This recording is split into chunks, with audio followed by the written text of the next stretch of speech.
आई होणार आहात, मग होलिका दहनाची ही कथा तुमच्या बाळाला नक्की सांगा. होलिका दहन म्हणजे बाहेरची होळी नाही, तर आईच्या मनातील परिवर्तन आहे. एक होता भक्त प्रल्हाद, श्रद्धा, धैर्य आणि विश्वासाचं प्रतीक. त्याचे वडील हिरण्यकश्यपू अहंकारी, भोगवादी, आसुरी वृत्तीचे होते.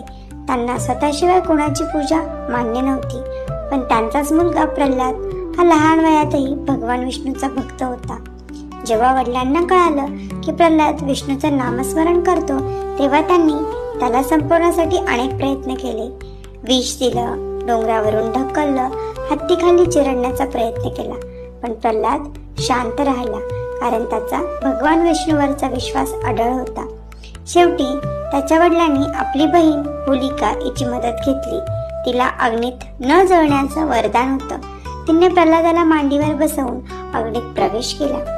ज्वाला उसळल्या, पण प्रल्हाद घाबरला नाही. तो भगवान विष्णूचं नामस्मरण करत राहिला आणि शेवटी होलिका जळून गेली आणि प्रल्हाद वाचला.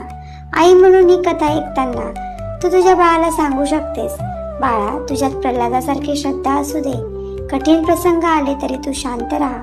धैर्य, संयम असू दे आणि आत्मविश्वास कधी ढळू देऊ नको. गर्भवती आईने होळीच्या दिवशी भीती, चिंता, अतिकाळजी, राग, मत्सर, नकारात्मक विचार, आत्मविश्वासाचा अभाव, भूतकाळातील वेदना या गोष्टी होळीत चाळून टाकायच्या. आणि जर ही कथा तुम्हाला आवडली असेल आणि असंच गर्भसंस्काराचं मार्गदर्शन हवं असेल तर आम्हाला DM करा.